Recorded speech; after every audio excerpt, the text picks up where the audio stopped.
Hi, this is Jennifer Lutz with Insider Travel Report, and I'm here today at the Intercontinental Da Nang with the Executive Director, John Hamilton. Morning. Good morning, John.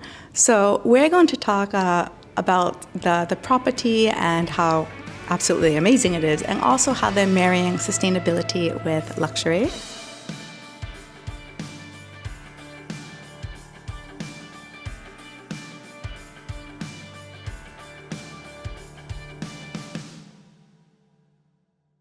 So, John, there's so much to talk about, and could you help by orienting us to where we are in Vietnam and what is so special about this specific property?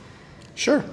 We are in central Vietnam, so as you may know, Vietnam is a very long, skinny country, and we're right in the center, about midway between Hanoi and Ho Chi Minh City, which are the two main cities. The city that we're in is called Da Nang. It's a medium-sized city, the third biggest in Vietnam. However, we are 12 kilometers outside.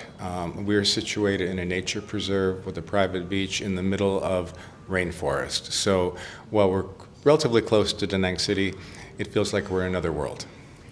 It does feel like you're in another world, which is something I would just like to say. Personally, I've been here 3 days, and the experience is something that I haven't found anywhere else. And let's jump into talking about monkeys and how you're kind of saving these monkeys, yes? Well, being in the middle of a tropical rainforest nature reserve, we have lots of wildlife neighbors, specifically monkeys. In fact, this mountain is called Monkey Mountain. So there, we're in their home. Okay. And you may have seen some. Guests often do when they're here, and that's a big attraction because we're basically living amongst our neighbors.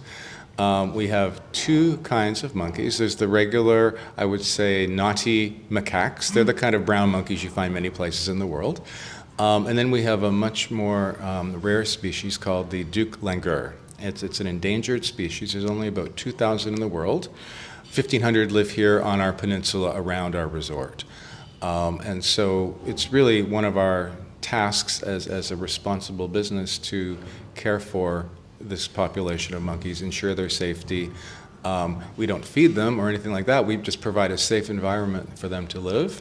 And we have our own kind of security that helps with that to enhance the work of the park rangers, because the Duke langurs are a really valuable asset to not only us, but to Vietnam and the ecosystem here. Okay, so I did actually get to see the Dukes my first evening here, and which felt very special. So for a tourist coming, when we talk about luxury, this is a very rare experience they get to have here, that if the monkeys really live on your property, where else are they getting to see these critically endangered species, I believe?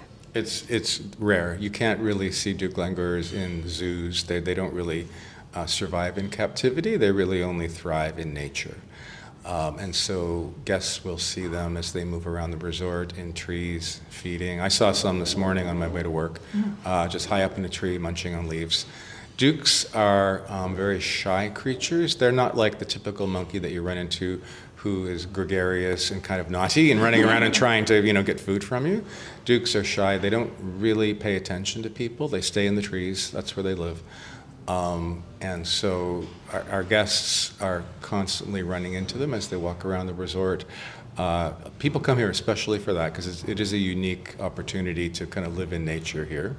We also run regular wildlife tours. We have a naturalist on staff who does 3 tours a day. And his job is to educate people on the ecosystem and the importance of wildlife preservation, but also to try to find where the monkeys are, because people just love to interact with them more closely.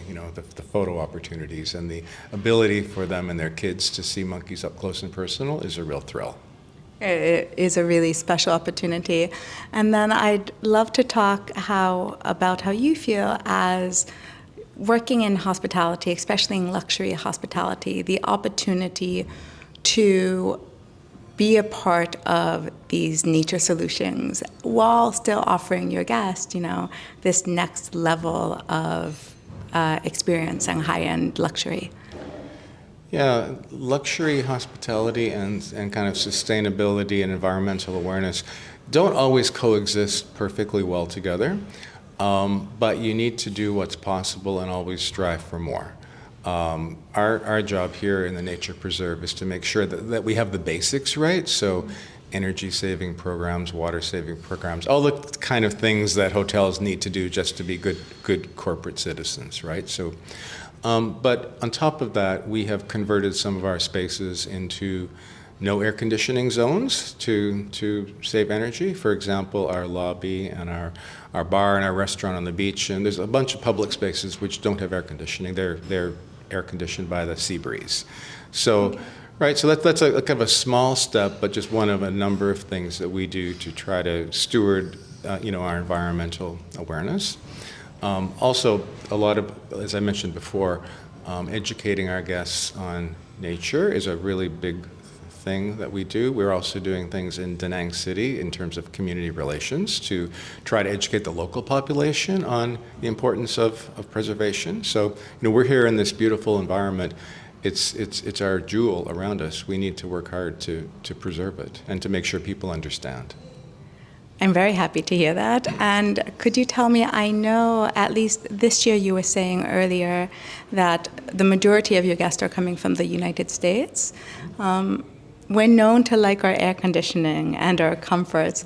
How are guests responding to some of these measures that you're taking? I think air conditioning in guest rooms is really vital because that's where people go on hot nights.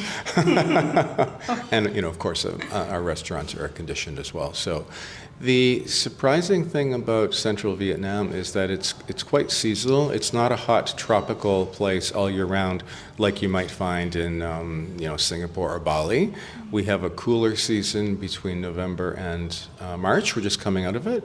And by cool, the temperature goes down to about 22. So it's still very comfortable, but it's not kind of sweltering tropical heat.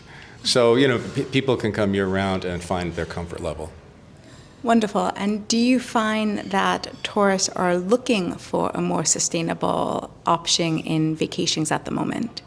I think there's a segment of the traveling population that is highly motivated to kind of seek out experiences and kind of travel partners that are doing the right thing. It is growing every year. We see more people asking us more questions about things. We've added a whole section on our website as a result of just questions people ask us about what we do. They're interested, and it's part of their decision making. And so yes, it's growing. I think it's been around for a while, but we see a definite trend amongst all markets. It was very much sort of a Western thing for a while, but now that interest and kind of inquiry into what we're doing has spread to Asian markets as well. That's wonderful. And I know the Intercontinental is an IHG property, and IHG has made a lot of strides in sustainability and is very committed. Within the IHG family, just tell me what's special about the Intercontinental? Well, the Intercontinental brand is, there's about 220 Intercons around the world, both city hotels and resort properties. In the luxury tier, so the commitment to service, to kind of a personal experience with our guests, paying attention to very, very high quality food experiences, recreation experiences, very, very important. The customer who chooses Intercontinental is a sort of sophisticated world traveler. They understand the importance of luxury. They know what they want, and that's what we strive to serve. Our resort also is a little bit different because we're here in a sort of isolated place. So going to an Intercon in London or somewhere in the States might feel very different to here, but the core philosophy and the core values are the same. Wonderful. So I'm going to use that as a segue to talk about the food here. I've tasted all of it in the past couple of days. What sort of dining can guests expect at this property? We have a variety of restaurants, not surprisingly, as a resort where people come for several days and they want to change and have different experiences. The jewel in our crown is a French restaurant called La Maison. It's a one-star Michelin restaurant, and it's helmed by a celebrity chef out of Paris called Christian Lesquire. So contemporary French cuisine inspired by fashion. He sort of incorporated the idea of haute couture into haute cuisine. And so he's kind of married those two ideas. It's a very interesting, beautiful experience. Wonderful. And you also have many activities, being that it's a resort and you have this private property. What are some of the activities that guests can choose from?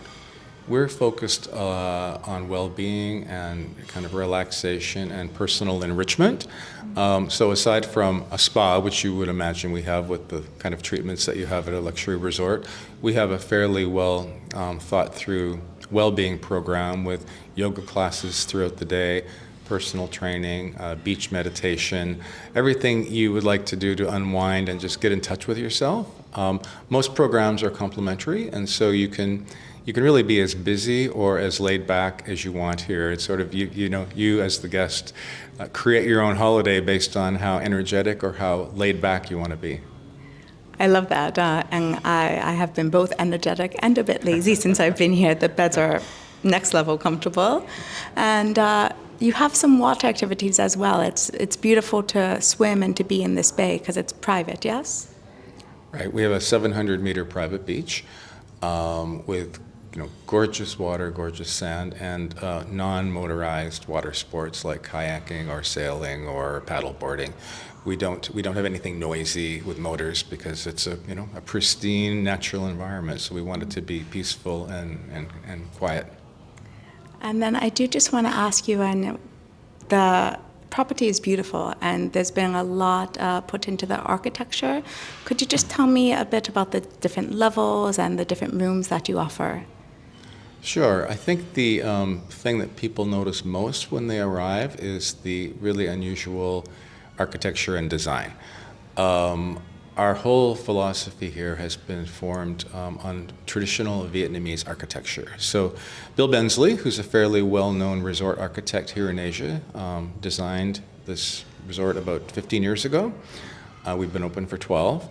And as you kind of work your way through the property, you experience different forms of Vietnamese architecture, whether it's temples, royal palaces, beach architecture like fishing huts, French colonial architecture like our restaurant I mentioned. It's created like a French private residence in the colonial days. So all the different eras of Vietnam history are represented by architectural experiences here, as well as kind of quirky design. You can see the background is fairly colorful. Bill Bensley loves to just use color, and it's crazy and sort of humorous and whimsical. So our property is a great place for Instagram shots. And your staff is excellent at taking photos, by the way. They really put a lot of effort into it. We have special training, and they get lots of practice. I think so. And speaking about the architecture, I do want to point out we're sitting today in the Club Lounge, which is a new addition, I understand. And if you could tell me a little bit about what the Club Lounge is and what that means for people coming to the hotel.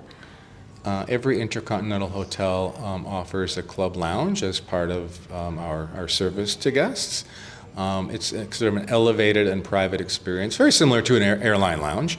People who stay in our suites or villas or who have a club membership gain access to it. So it's a quiet place to come during the day, just for club members. We have an elevated breakfast here, which is most people get their bed and breakfast package when they arrive, right? So there's a sort of a special breakfast here if you have access to the club, as well as complimentary afternoon tea or cocktails and hors d'oeuvres at night. So you can use the club as sort of a home base for your holiday, spend the day at the beach or out in nature, come back here for a cool drink or whatever. It's a lot of people use this as their sort of headquarters while they stay here. Wonderful. And then just my last question, because I know you've been with the Intercontinental Da Nang for a few years. Personally, what is most special for you about spending time here? What I like personally, and I'm so lucky to be able to come here every day to work, is just breathing in the fresh sea breeze, looking at the kind of beautiful ocean, being surrounded by nature and kind of smelling that amazing green smell of a rainforest. It's so peaceful and beautiful. People come here just to chill out and relax, and we're the perfect place for that. Thank you, and that is exactly what I've experienced in my days here. So thank you again for sharing the experience with me. Thank you. So nice to see you. Nice to see you, John.